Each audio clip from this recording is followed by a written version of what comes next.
Hello, everyone. Today is Monday, October 26th. As always, I'm your host for Collectibles and Coffee, Edward Nguyen. Beverage of choice today, black coffee. Today, Monday, Menagerie Monday. Lots of news, lots of things to review, so we'll just kind of hop right into it. It's kind of a discussion of topics, more or less kind of things that happened over the weekend, the usual. So we'll kind of get right in. Today, October 26th, kind of the first new thing that happened to us is we started to see spoilers for Commander Legends. This is a set that will be coming out, I believe, on November 20th. That's the scheduled date. But with the current state of COVID, who knows? It's possible that still changes. We could see, probably it potentially be pushed back. That would be pretty disastrous for Wizards, especially since they are looking to presumably kind of have the sales from Commander Legends prop up their quarter four. So at this time, what they've dropped so far is we've seen some spoilers. Today is the kind of the beginning of the official announcement date. They have released a schedule. There's really spoilers going out for people all over the place. So one of the things that really struck me as being very, very interesting was that Forbes magazine. Forbes, if you haven't heard of them, they're an American business magazine. They primarily talk about, business, markets, economics, etc. One of their writers got spoilers for 6 cards that were previewed. He actually wrote like a full article on it. It's featured on Forbes. Kind of interesting to me, the fact that they have managed to get someone in that capacity be able to do that for them. Pretty different, pretty interesting. I was really not expecting that. So the new cards, spoilers are up. You can go and take a look at those. I'm not really going to go into bunch of detail about them, mainly until things are more available for pre-order, until we have prices, until we see more set. There's not really any point in discussion in talking about the new cards. If you do want to see the new cards, if you want to see what they look like, just head over to Forbes, to the mothership. There's plenty of places that do have these up. They have a full card gallery. You can see what's been spoiled. Kind of make your decision from there. The things I do want to talk about, though, are there's fairly a few significant things. So first, reprints. One of the reprints that was announced today, Vampire Tutor. This is something that has kind of been overdue for a reprint, as it were. This is something that has steadily increased in price. We kind of saw a big price jump earlier this year. This is really one of the best cards in Commander in terms of tutors. It's instant speed. It's 1 mana. The drawback, lose 2 life, pretty much negligible. There's no real downside to it. It doesn't really hurt you to play it. So understandably, this card has gone expensive. The most reprint we saw in terms of being in a set was in Eternal Masters in 2016. Things have changed quite a bit. It's been a pretty different time. The game has grown quite a bit. So 4 years ago, kind of a long time in the context of Magic. A lot of things, again, have changed. They're different than they were then. We have seen a Judge printing. I want to say it came out in 2018. That's kind of an update from the old one. But that one, because it's a little bit more premium, it's a little bit more exclusive, not something that is readily available to most people. I don't really count it as being a true printing of Vampire Tutor in the sense that a printing would have a dramatic effect on the price. The Judge printing at the time didn't really do much to Vampire Tutor in terms of shifting it upwards or downwards at the time. So the reason I bring this up is, again, to kind of put into some context. Some of the things we've discussed before is the nature of premium cards, what premium cards mean. Are premium cards good holds? Should you be buying into them? And the reason I do this, the reason I'm using Vampire Tutor as kind of the card I'm picking on here, as it were, is Vampire Tutor, at this point, right, we've kind of discussed how ubiquitous it is in Commander. It kind of really goes into the majority of black Commander decks for decks that do play at the power level where tutors are allowed. If we're looking at premium versions, so something that an EDH player, if they have a choice given to them, what versions do they have? What versions do they have in front of them? What versions do they want to buy?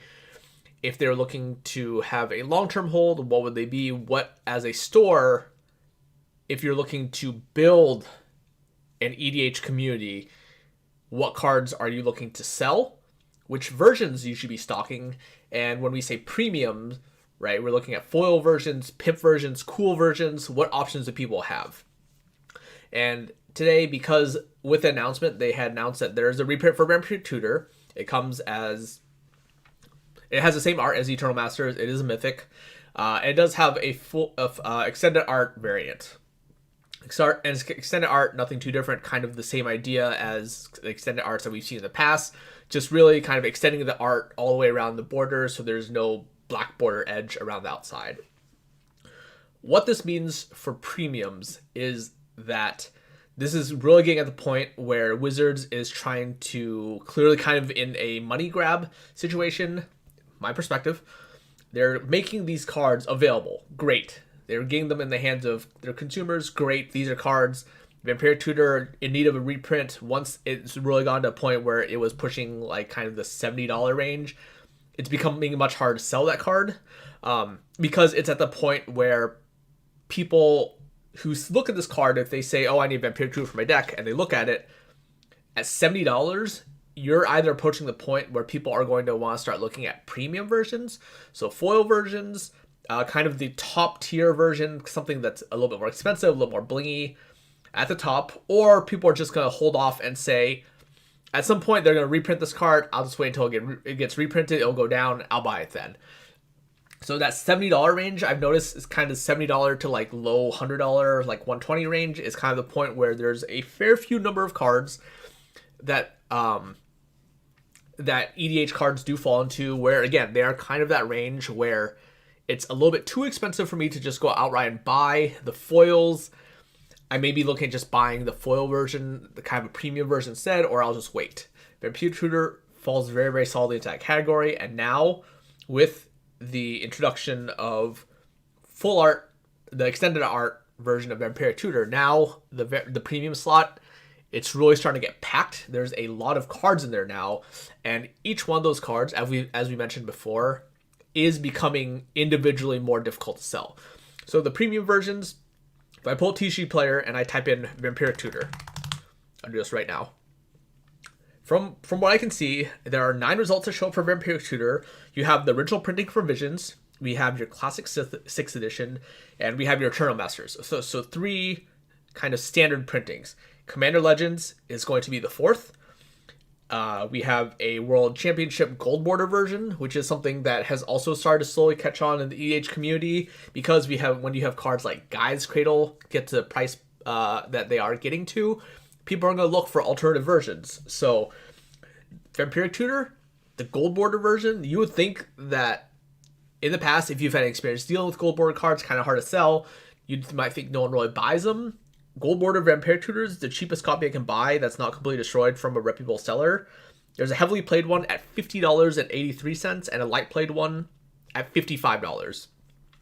So there's clearly demand for them. And if you remember towards the beginning of the year, this is roughly the same price that normal Vampire Tutors were. Normal Vampire Tutors were at $50. Now, if I wanted to buy a 6th edition Vampire Tutor or something, or a Visions Vampire Tutor, I'm probably looking at the low 80s range. The Eternal Masters version, the cheapest copy, if I'm looking, $98.99, kind of in the $100 range.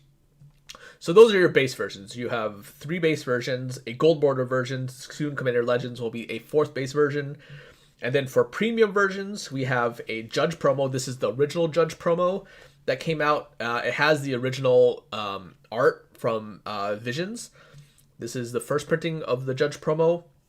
We have the new Judge promo that came out in 2018 with kind of an updated art, kind of the Ixalan Vampire era art. That was in 2018. We had an Eternal Masters foil, which is prior to printing of Commander Legends, the only printing with that foil in it. And then and that's it, right? Those are 3 premium printings, and now we'll have the extended art versions, which presumably come in foil as well. So we'll have the extended art non-foil and the extended art foil.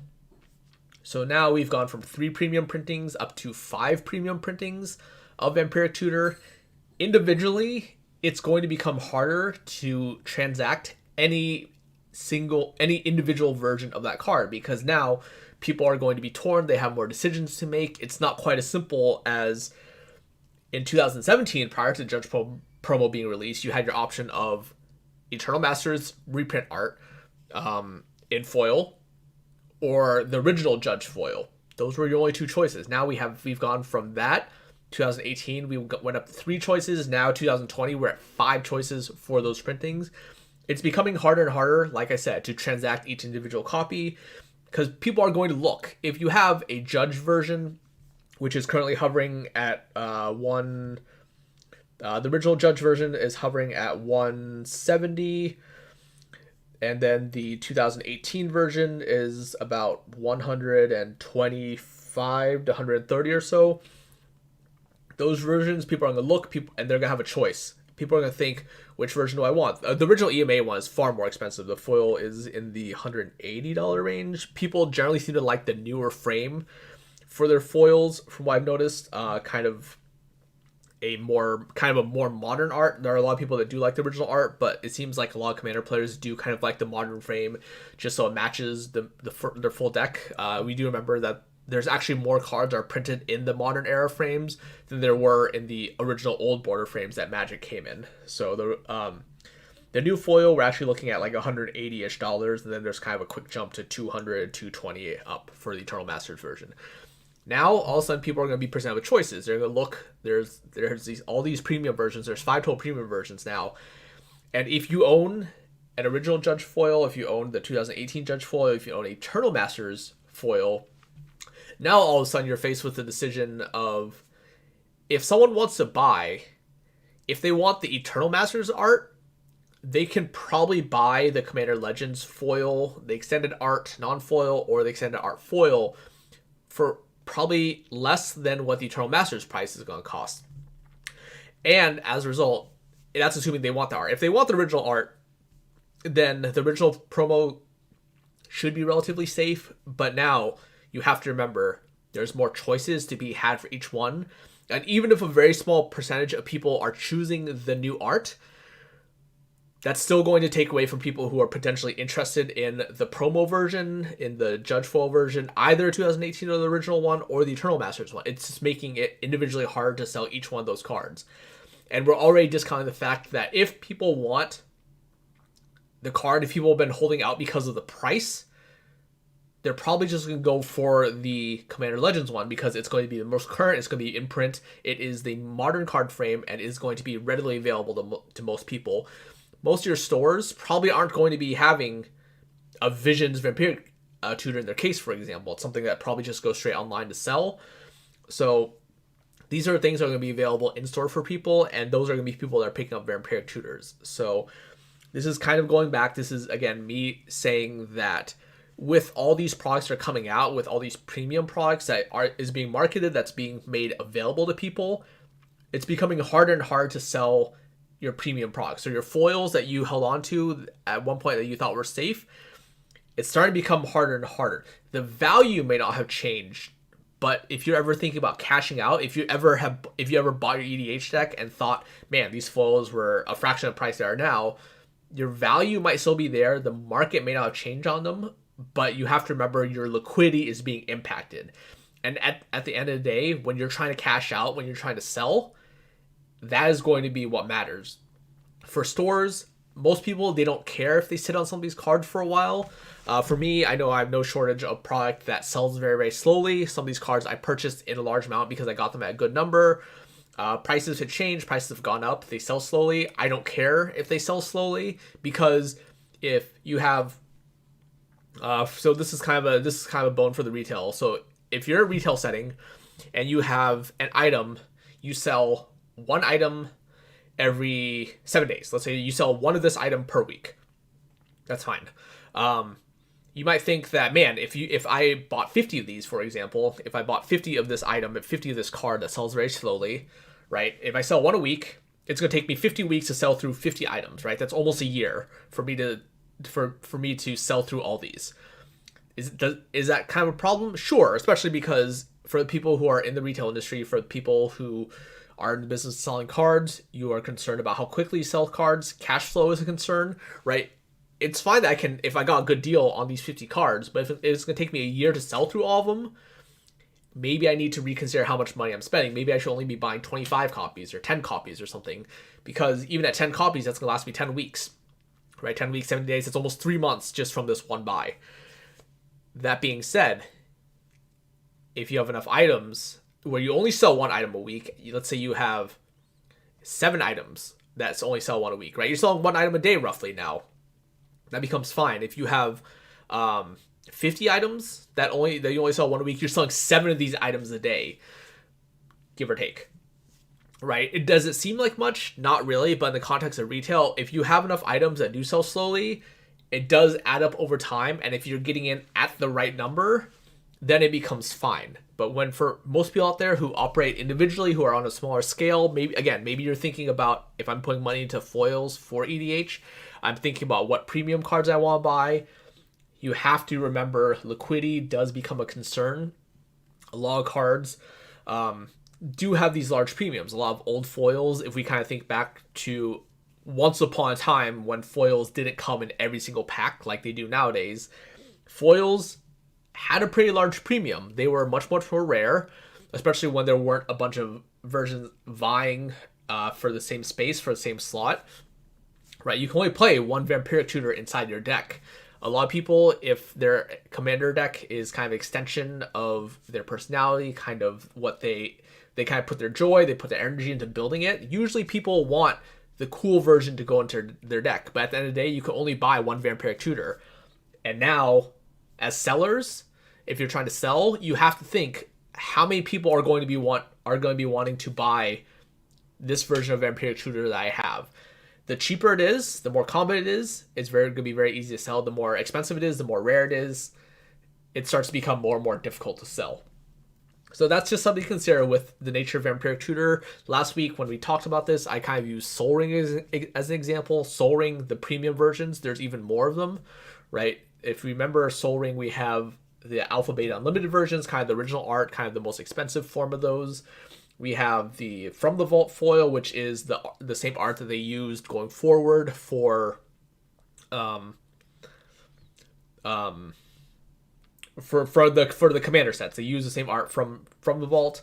Now we mentioned that there are Sol Rings that will have extended art, presumably foil extended art as well in Commander Legends, right? Sol Ring is kind of a staple there. So we have those versions of premium. We have the original Judge promo. We have the Masterpiece Sol Ring. We have the versions from Command Fest, non-foil and foil. All these are getting the way. And unless you're selling your basic Sol Ring, right, which is just the version that you get from your Commander decks, that's going to be cheapest. Those will always sell because they're the cheapest version. They're going to sell very quickly. But once you start getting into the expensive version, now you're going to have a problem where Sol Rings are all competing for that same space. You can have a bunch of commander decks, you can have 100 commander decks, but at the end of the day, you can only play 100 Sol Rings. And it becomes more and more expensive. If you have 100 decks, unless you have a massive budget, you're probably playing the cheapest variant. You're probably just getting that basic Commander 2020, Commander 19 Sol Ring, just the most basic one without paying the extra premium. If you have only 1 or 2 commander decks, those are people that are more likely to buy the premium versions, are likely to pay kind of the extra. But again, they're faced with a choice. If they only have 1 deck and they like the old art, well, unless you have the old art Sol Ring, the Alpha Beta Unlimited, you might not have a customer there. If they look for a foil, now they have a bunch of choices to consider. What happens if you only have the Masterpiece but you don't have the Judge? Maybe they want the original artwork in foil. Well, that kind of locks them into the Judge printing. What happens if they want something different? Well, now you have more options. What happens if the Sol Ring, the Masterpiece version, $550 at this point, $500? What happens if it's a little bit more than what people want to spend on a single card? $500 can probably get you a reasonable EDH deck if you're not playing any of like expensive lands, duels, kind of the top end cards. $500 can probably build you a reasonably, not necessarily competitive, but a reasonable EDH deck if you just want to have fun. Okay, so if people can't afford that, well, what are people going to be looking towards? Maybe they have a green deck. Maybe they're going to be locked into the Commander collection green because it's kind of green oriented, right? What happens if you don't have that in stock? It doesn't matter that you have the rest of the versions. Your customer might not be in the market for it. So that's something to consider with the premium cards. If you're looking at some other examples, I'll kind of hammer out here. Mana Confluence was a card that they announced was the buy box promo. It comes in foil only. If you purchase a box of Commander Legends from your store, they should have one of these for you. Mana Confluence, foil only. If we go over to TCG Player and I type in Mana Confluence, if I can type, right? This one's a little bit more straightforward. There's only 2 printings at this time. We have the original printing from Journey to Nyx. The normal non-foil, I'm probably looking about $17, $18 if I want to buy them. If I'm looking for the foil version from the set, probably about $30. There's kind of a glut of them at $30, so $30 on price. And then for the premium versions, right, we have the foil one from Journey into Nyx, and then we have the Zendikar Expedition, the original Zendikar. I believe this is Oath of the Gatewatch, second printing. And then this one, I'm probably looking, there's a damaged foil, $92.99, and then $120 for LP foils. So $120 or $30 for a foil, those are kind of my 2 choices. Now we have the introduction of this buy box promo. That'll kind of throw a wrench in the equation. What does that look like for people who are wanting to buy them?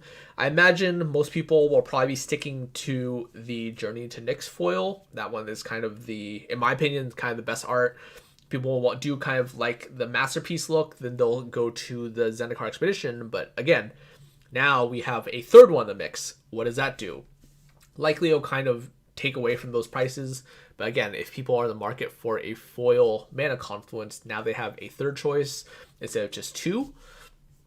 So now, again, people are probably going to be detracted from these other options. If you're sitting and you have if you have a case with masterpieces of them, Mana Confluence is sitting in there, I think now it's just going to be that much hard to sell that Mana Confluence, right? Level of liquidity is going down. People who are in the market for foils, maybe I'll just go buy a box and it comes with a Mana Confluence box topper right then and there, right? Why pay the extra premium for some of these other ones?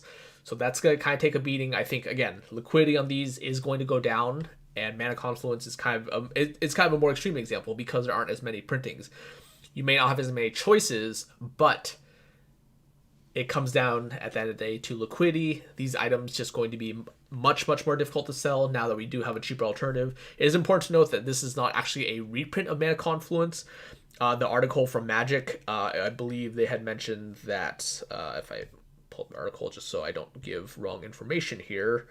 Let's see. Yeah, Mana Confluence does not otherwise appear in Commander Legends. This card's in foil. You receive one of these when you purchase a Draft for Collector booster box from your WPN store while supplies last. So again, this is not a reprint for Mana Confluence. There's not going to be more of them.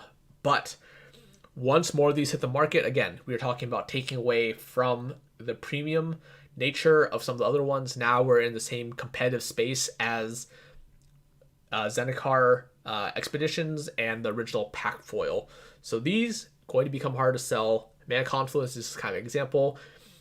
It's possible that the others may not get hit as hard again, but we do have to remember when we look at the value is what is going to remain the same, right? These cards, even if they don't tank in value, you're going to have to remember how much hard it is to sell them. Some of these, they don't have a lot of sellers. If we look at the Zendikar Masterpiece for the Expeditions, there's only 12 total listings right now. There's not a lot of them out there. And of these people that have them listed, there's 13 total listings. One of them is damaged. There is one seller that has them at $120. They have 3 of them. 2 sellers, $128 and $135, that have 4 copies each of them. And then the rest of the vendors have 1 of them. So there's not a lot of copies kind of floating out of the market on TCG Player. But again, how often do these move? Do we see one of these sell a week? Right? Even at this point, it's probably going to take, a good 3 months to kind of sell through these remaining copies out there. So just something to consider, especially if you have these decks. If you have some of these cards in your deck, maybe consider moving them sooner rather than later, especially as we see more reprints, right? With the reprints, there's more competition we see a lot more people trying to vie for the same space. So it's going to be hard to sell any one card individually because now there's just more options for people to choose from. Moving onward, Command Tower, kind of in the same boat. Command Tower is one of those cards. It does go in every single deck. So they have made it kind of gone that same reprint treatment as Sol Ring. So in the article regarding the collectability of the set, collecting Commander Legends, that came out today on the Mothership. It is underneath the extended art cards underneath that tab. One thing really emblematic to me of Commander is how many common and uncommon staples there are of the format. So we hand selected a list of 33 common and uncommon reprints to receive extended art as well. The rule up for us choosing these cards is that they would be cards which appeared either in Commander Legends or in associated Commander Legends commander decks. In particular, we tried to choose cards that were already popular requests for alternative versions like Command Tower, or didn't already have a ton of easily accessible alternative versions. So what does that mean? Again, this is them putting these cards out there. They're already acknowledging them, right? As indicative of the last line. In particular, we try to choose cards that were already popular requests for alternative versions like Commander Tower, or didn't already have a ton of easily accessible alternative versions. This is something they're aware of. This is something they're trying to put out there in mass. Some of these cards may not have a bunch of alternative versions. If we look at Command Tower, right? If I go to TCG Player right now, Command Tower, there are already alternative versions for it. And this is another example of a card. Sure, Command Tower probably goes in 100% of the commander decks out there, just because it's a rainbow land. It taps for all your commander's colors. It provides you with whatever you need. We have a bunch of versions. In terms of premium versions, we will have the Commander Collection Green. So again, maybe someone wants a green-oriented deck. They're probably going to go with the green version of that.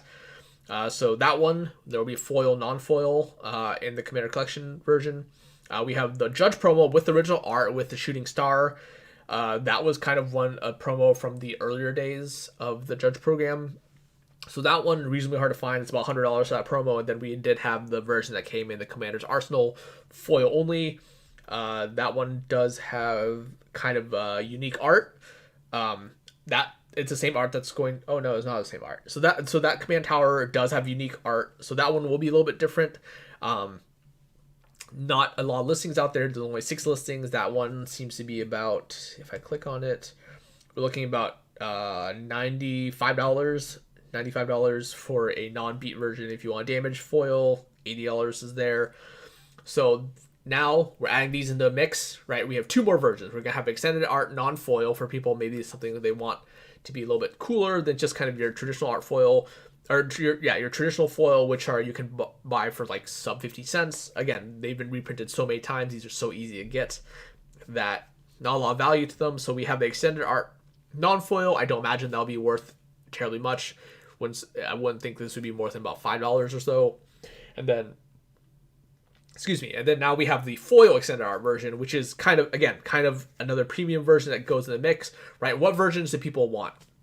If you want a foil Command Tower right now, right, you don't have a bunch of choices. You have your Judge promo, and you have the Commander's Arsenal, and then soon we'll have the Commander Collection Green, right? So right now, foil, only 2 printings, and then we'll have Commander Collection Green. That's the 3rd version, and then the extended art foil, that's the 4th version. So we've gone from 2 versions for foil prior to this year to 4 versions with it once kind of both of these sets, Commander Collection Green and Commander Legends, come out, right? That's twice as many alternative art versions. And I feel like that is really, really, really going to put a damper on the Commander's Arsenal versions and the Judge promo versions in terms of liquidity. The original Command Tower, the Judge version, same art, really just has a shooting star foil. It doesn't really seem that unique to me. I think that this is one of the things that can easily just completely be eclipsed by the printing of the extended art foil. Basically the same thing, right? Except it's extended art versus shooting star. And is that really going to warrant a huge price difference, right? With the nature of collector boosters, with how much they get reprinted, how easy it is to find these cards in them, I have a very, very hard time believing that the extended art foil Command Tower will be more than about $30 or so. And if it's at $30, even if we say it's more expensive, even if let's say it's $50, would you pay twice as much for a Judge promo command tower when an extended art foil version is available for 50? Probably not. And I have a hard time believing that, again, with how much of these are being printed, that the foil command tower is going to be much more than $50. Again, I think $30, $25, $30 is probably the point. It won't surprise me if it's even lower than that. If it's lower than that, I think that's just going to completely make it impossible to sell the Judge version of Command Tower without it taking a huge beating. The Commander's Arsenal, kind of the same idea. The Commander's Arsenal version has a different art. It has unique art, so that one may be a little bit better in terms of its value, in terms of it not completely losing value right away. But I do think that foil Command Towers will become a harder sell once we have the introduction of the Commander Collection Green and Commander Legends. So just something to consider. If you do have these, maybe consider cashing them in now, get rid of them before it becomes way too difficult to sell. So these are just some examples that are reprints that are something to consider as more and more of these become available. Again, we do have to think that it will get hard to sell each individual one. If you somehow are in a store that stocks all these, or if you do have all these, right, then giving your customer the choice is going to benefit you in the long run. But again, are you really going to be in position to stock 4 foil versions of Command Tower, right? Is that something that is financially sound? Is that a good use of your money? Right, that's why I think that these premium versions, not holds, I would want to liquidate them as quickly as possible, kind of get out if you do plan on selling them, and maybe reconsider buying them back in the future when we do see prices drop a little bit on these premium versions. So just something to consider. Another bit in the article that is a little bit interesting is kind of on the topic of premium products as well.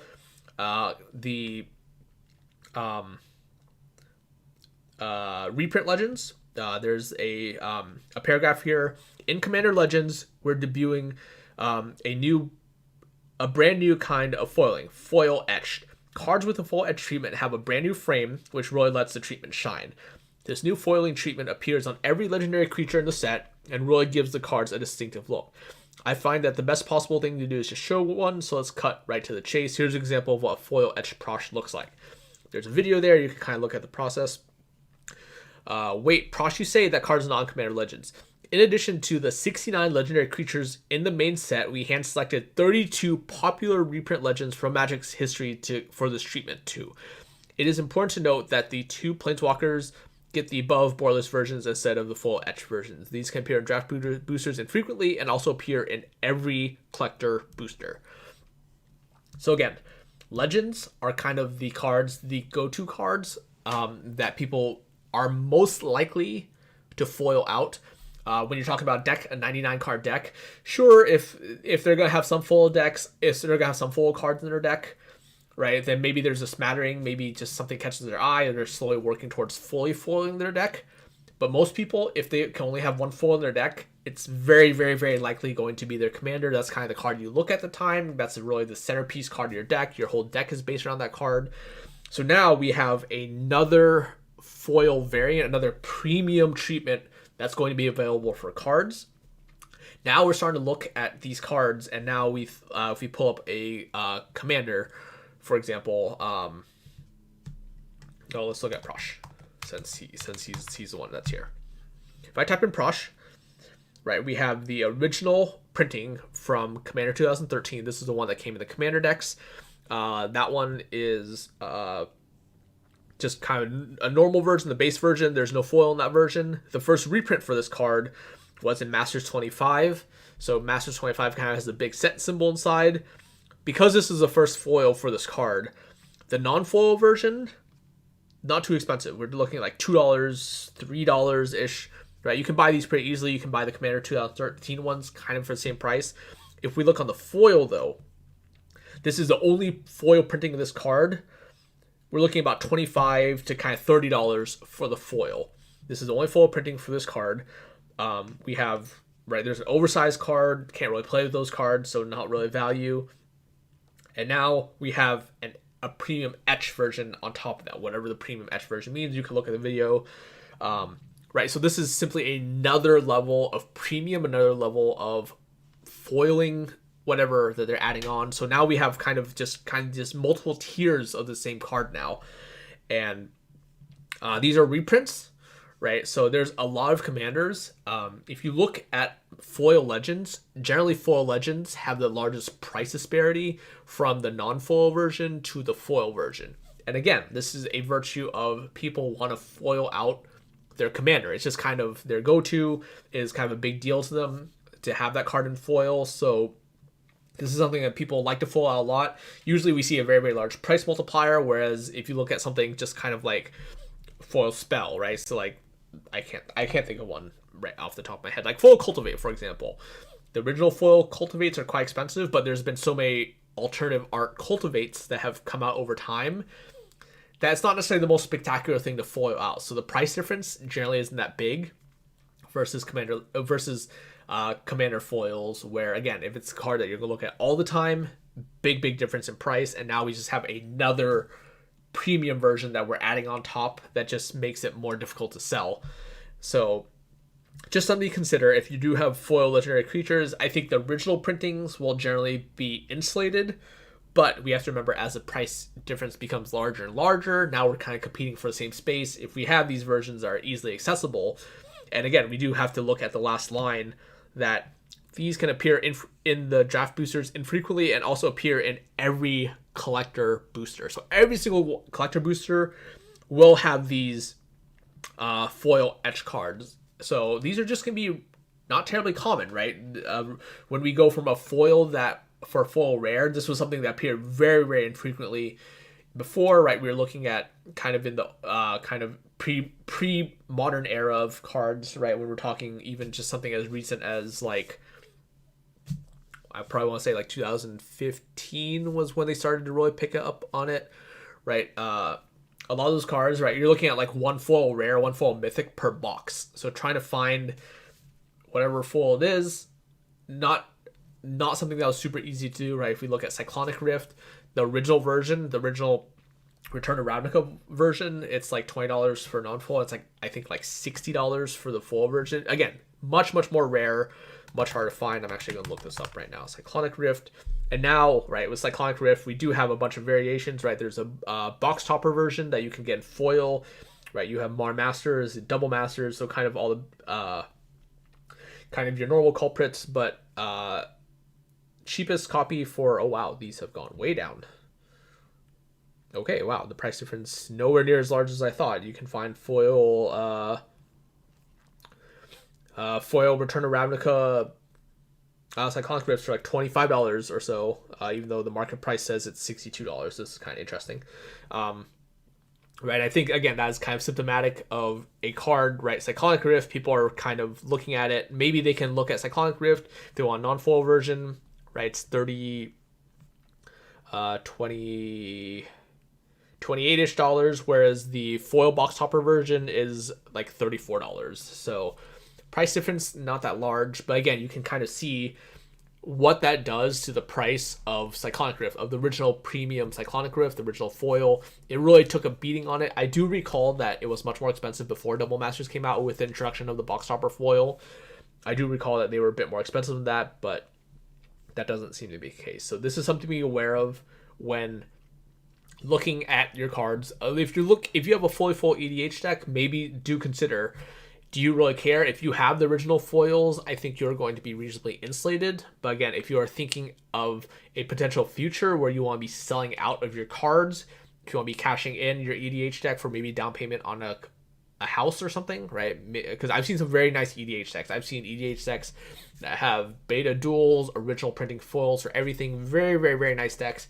If you're thinking about selling out and trying to get out of these cards, do consider liquidity. And that's just something that with Commander Legends, with what we see spoiled with more reprints, right, with reprints getting these premium treatments, do consider that, because I think there's going to be simply too many of these out there for a lot of the premium versions to really retain their value. So that's kind of the majority of Commander Legends. That's kind of what we talked about. I did not expect to spend 40 minutes talking about it. That's definitely way more. I was going to kind of rush through some of the other topics. We do have a few more that we want to cover today, just to kind of give the full feeling of Menagerie versus just talking about Commander Legends. Commander Legends, this is probably something I'll talk about somewhat regularly over the course of the next few days, a week or so, as we have more and more spoilers come out, as we look at more reprints. We'll kind of see what that does to the market and how that kind of shifts what we do, and then maybe look at what we should potentially be buying early on. So that's kind of a wrap on Commander Legends. Zendikar Rising boxes. We have talked about this a bit in the past. This is something I do want to revisit, kind of in the similar vein as Commander Legends. Expeditions are actually starting to get cheaper now. I think this is a symptom of now we have a supply, kind of stores are getting their second printing. We have more that's kind of entering the market, so now there's more available. Commander Legends. Why do I have this on my mind so much? Zendikar Rising. Boxes are starting to get cheaper in terms of EV.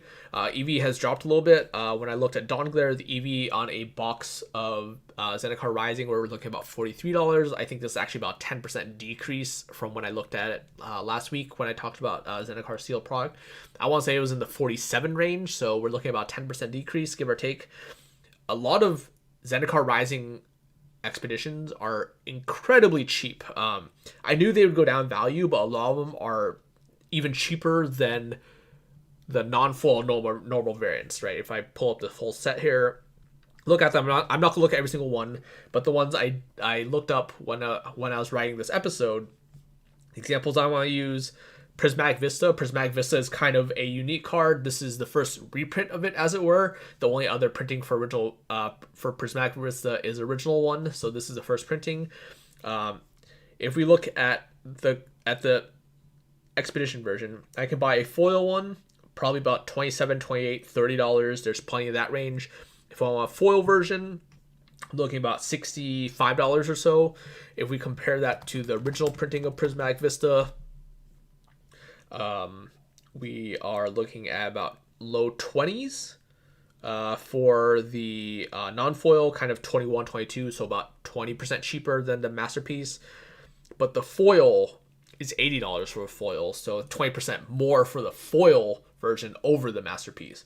This is really interesting. I think this is kind of the most extreme version. Prismatic Vista, still a relatively new card, right? It was printed in Modern Horizons, which was only about a year and change ago at this point, right? 18 months ago. So not really a lot of room for it to need a reprint yet. The price has been relatively stable. This does kind of fall into a card that is cool to put as an expedition category, but we see that original foil has held really well. This is a case where the expedition non-foil is a little bit more than the normal version, but if we look at some other versions of the expedition non-foil is virtually nothing. Like this, it feels like this version has pretty much ground some of these into dust. I'm looking at Grove of the Burn Willows. The Masterpiece, the expedition is, if I want the non-foil version, I can buy plenty of copies for $6. This is insane to me. If we do consider that Grove of Burn Willows, when it was much more prevalent in Modern, so it was a $50 card at one point. And if I just type in Grove of the Burn Willows, there's been enough versions that I think we're at the point where this card basically no reprint equity anymore. There's not really a demand for this card. Right now we have the From the Vault versions, Future Sight version down at like $6. Iconic Masters version is down in the sub $5 range. I see plenty of copies available sub $5 before shipping, right? So about $5 with shipping, right? This card is insanely cheap. And I think this kind of goes to show that I think the mix of reprint equity going away plus how this card has really fallen out of favor, this card doesn't really see play more, is really kind of the nail in the coffin for this card. Some cards kind of in the same boat. I'm really surprised to see the Scars of Merit and Fastlands, right? Sea of Clouds, this card is $10. Bountiful, or no, not Bountiful Promenade. Razor Verge Ticket, $6. Black Cleave Cliffs is in the $14 range. I see a bunch of masterpieces sub $15. Right, Black Cleave Cliffs, we do remember this card was like a $40 land at one point. Again, kind of a different era. Jund was much more prevalent than it is today, but kind of different animal, right? This is almost the same price as the normal printing of Black Cleave Cliffs. So something to consider. Wasteland is kind of a premium one. This kind of goes back to our topic of Commander Legends, kind of the premium variants. If we look at Wasteland, the the expedition itself, it does compete with a bunch of other versions, a bunch of other premium versions of Wasteland. So the foil version is not really that much of a price difference. We're looking at $25 or so for the normal version and about $40 for the premium version, the foil version of the expedition. It does compete in the same slot.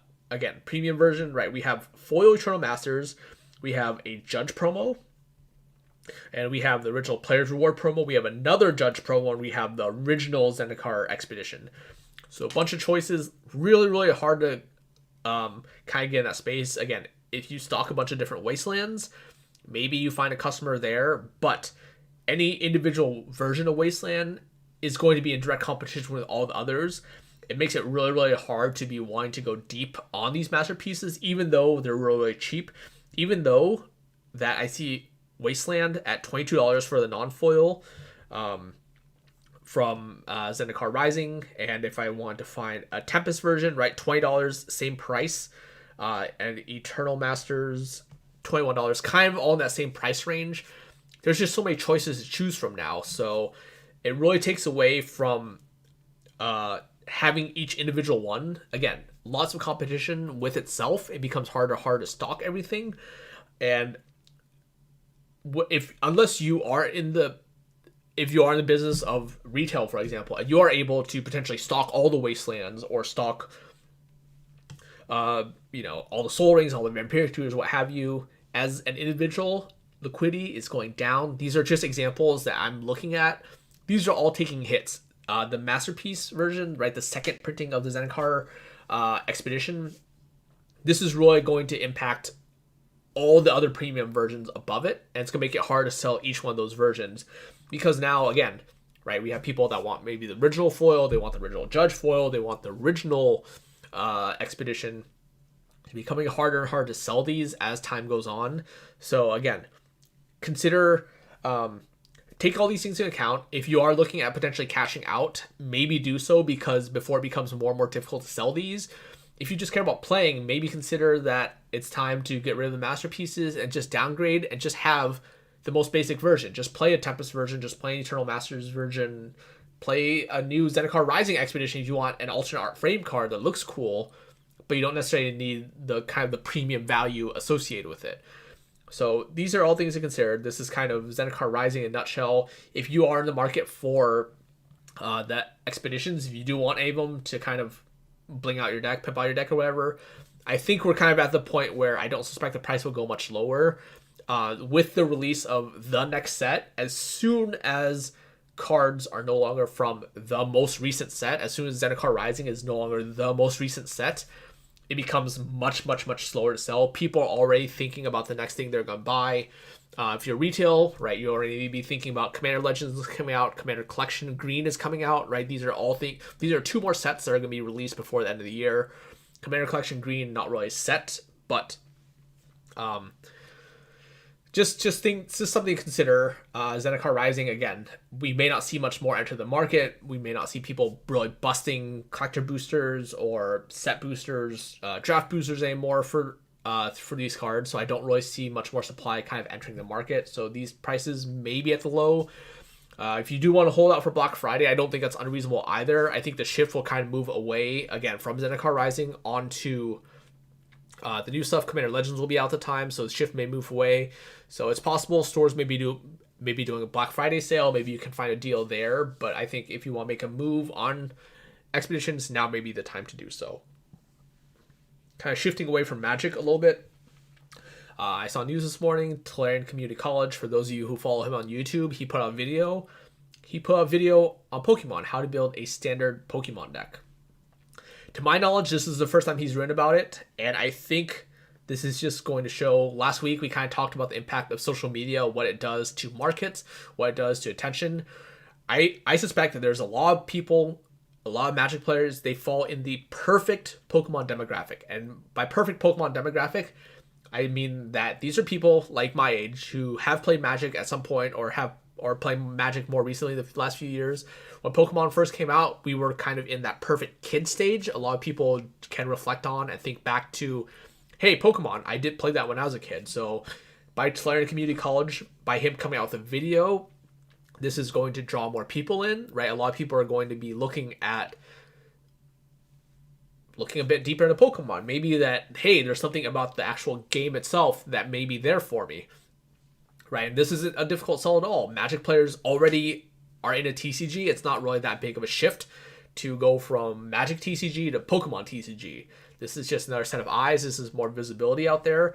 If I pull up YouTube right now and I look at his video, I can see that Tolarian Community College. If I look at the video right now, I see this video came out 23 hours ago. There are 25,000 views on it. I saw this on my Twitter this morning. I saw a lot of people talking about it. There's definitely more buzz. And I think there's definitely people out there that Magic players moving into Pokemon is not something that's too difficult. I know there's a fair few players. I've met a fair few players that do both. They play both Magic and they play Pokemon. This is just simply another avenue. This is another social media personality. This is someone who is very, very big in Magic. If he draws any number of people, right, of these 25,000 people that have watched his videos, right, there's 25,000 views.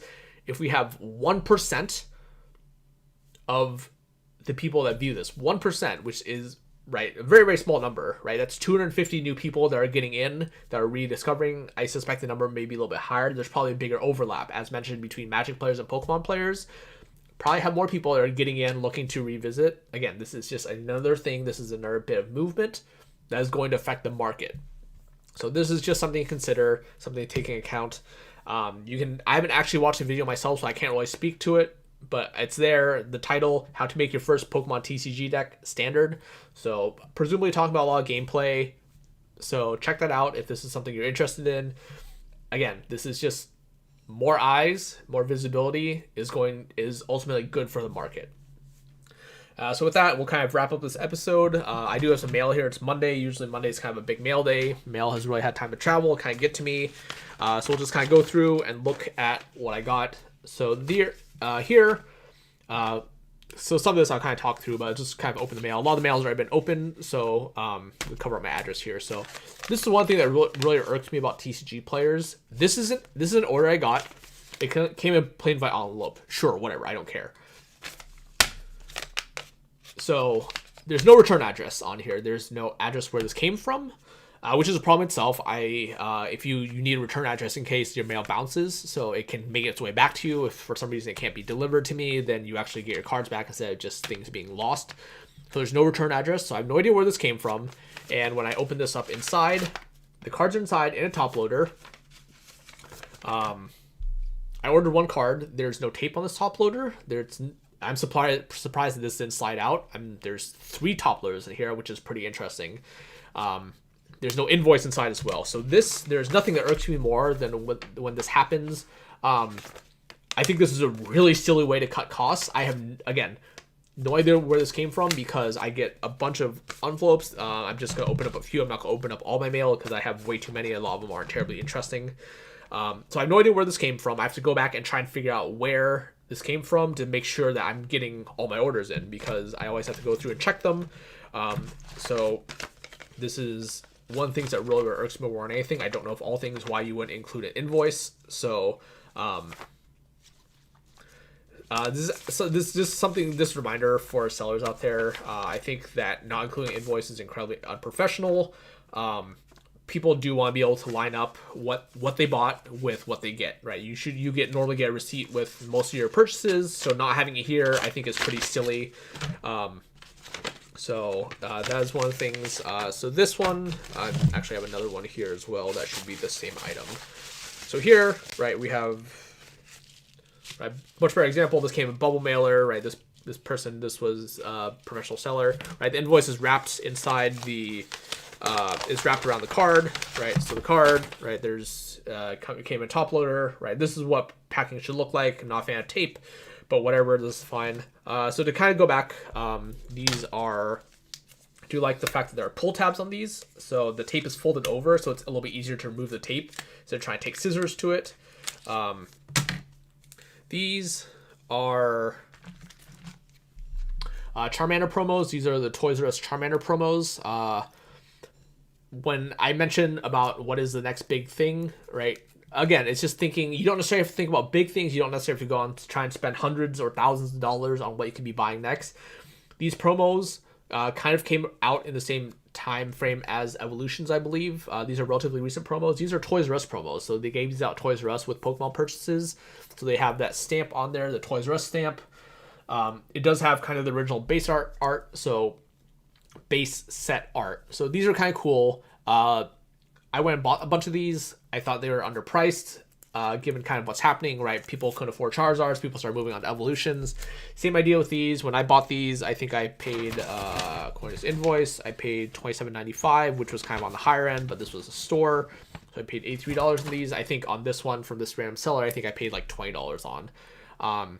These have basically since disappeared from the market. I don't know if that was me. I'm not going to take credit for it. I would be foolish to think that I bought all the copies on the market. I think I only bought like maybe 10 copies or so. But my average price on these probably in the low 20s, so probably like 22-ish range. These cards are like closing on eBay for like $60 plus. I know there's kind of a rush for them. If I look on TCG Player right now, let me actually pull it up here. TCG Player, Charmander. There's a bunch of listings for his card. There's 2 listings for his card on TCG Player. One is a damaged version, $29.99, and then the only other listing is $74.95. So Pokemon, the beauty of it is that it is relatively well insulated. Unlike Magic, we don't really see reprints happening. We do see reprints of the more modern sets. That's why you don't really see people buy into the modern sets. But promos like this, well, for one, Toys R Us is out of business, right? So it's unlikely to find more of these promos. It's possible that someone out there has just a box full of promos that they got from when they left Toys R Us, or that they, fell out of Toys R Us, like the warehouse in the back or something. But these, same idea. These are pretty cool. They do kind of capture nostalgia of the original base set with the unique stamp. There's no real reason for these to go down in value. Pokemon has no real reason to reprint this card, especially not the promo form. So I suspect that these generally will do pretty well. I do have probably a bunch more coming in. They just haven't made it here yet. So that's these. And then this other one that I got, this is something, this is first edition Dark Charizard from Team Rocket. Bought this someone had listed this. I just jumped on it right away. It is not in the best shape. This is, it looks much better on the front than in the back. Actually, the front looks kind of rough as well. There's a fair amount of play on it. This is kind of in the moderately played category, kind of treading on the heavily played. This is kind of another example of a card, WotC era card. It hasn't really seen a huge price jump yet. So I bought this. I'm going to wait for it to jump in price before I do anything with it. I have no reason to sell these right now. These are, again, the idea when we think about buying, when you think about acquisitions, what is the next best thing? You have to be buying things that are undervalued. You have to be buying things that haven't popped yet. So these cards, I think, are perfectly fine. Again, most things when I talked about when I sell, some things I'm okay sitting on, especially if I've bought something that hasn't jumped in price yet. More than happy to wait for it to jump in price. It's possible I send this card off just to see how it does grading-wise. But first edition WotC era cards, very, very hard to come by. It's not in great condition. I don't really expect it to be. I got a good price. So we'll kind of see where that goes with that. So these are things that I just bought, some of the more interesting ones that I thought was worth mentioning. So these will just kind of sit here and chill. I made a list of Charmanders because they already kind of saw that price jump. But otherwise, that's my mail. Again, I can't really emphasize enough, when you're thinking about what to buy next, what's the next best thing, right? You won't be buying things that are undervalued, that haven't seen price jumps yet, that haven't really corrected in price. Usually at some point, if we consider that prices have to remain relatively steady in the context of how they are with each other, right? Kind of looking at the price index, right? When one thing gets more expensive, usually there's going to be another wave of things that are kind of catching up. I do see a lot of people selling right now, which is really interesting. I think a lot of people are trying to catch in on the hype. And people ask, like, are you scared? Are you scared of what's going to happen in the market in, 3 months, 6 months, 9 months, 12 months, a year, 2 years, whatever? No, I'm happy buying at the rate I'm buying. I've been definitely buying a lot of Pokemon as of late. I've been buying collections. I see a lot of people trying to sell. A lot of people seem to think that, man, I see a lot of people cashing out right now. That's perfectly fine. I don't really care. I think it's too early. I think that trying to get ahead of this prior to the 25th anniversary is something that I'm going to stick to my guns for. Warren Buffett says that you should be buying when people are scared and then selling when people are confident, right? I think if people are scared, people think there's an oncoming bubble. A lot of people seem to say that the bubble's coming, that prices get increases quickly, right? The bubble's going to pop soon. There's always going to be naysayers in my mind. I think that you can't prove a negative. I can't just go on and say, well, we're not in a bubble because I can't prove a negative. But those people, they have the luxury of saying, oh, we're in a bubble. Prices increase. Oh, we're still in a bubble. Prices keep increasing. We're still in a bubble. That's fine. I think if people who are trying to sell, people are trying to cash out, I think that's perfectly fine. I'm more than happy to buy their stuff and just wait. I think the nature of the 25th anniversary coming up, I think with how many people have entered into Pokemon, I think next year is going to be a huge year for Pokemon, right? Quarter century. I think it's going to be a big thing. I think it's going to be something that's going to be worth celebrating for them. And I think that the market is only going to continue to go up. So I'm happy to buy at the rate that I'm buying. And a lot of these things, I'm just happy to wait. I have no reason to sell. I think that cash flow is really healthy. So some things I can afford to sit on, I do have the luxury of waiting for them to go up before selling them. And that's something that I'm going to do. And Pokemon buying, not really going to slow down. So I think if people want to sell and cash out, I think that's their prerogative. That's fine. Those people, I think they'd be foolish not to. They've made their money. But if I think there's money to be made in something, if I think it is something that is a reasonable hold, more than happy to jump on, more than happy to buy it. So that's kind of today. I know we spent a lot of time talking about Magic and kind of Commander Legends today, not as much about Pokemon, but it's kind of a full mix of topics. We'll always have more. As always, you can find me on Twitter at Edwin13. You can find the social media sites for Vermilion on the right. Thank you all for listening. As always, wherever you're in the world, stay safe, and we'll be back tomorrow with more. Thanks again.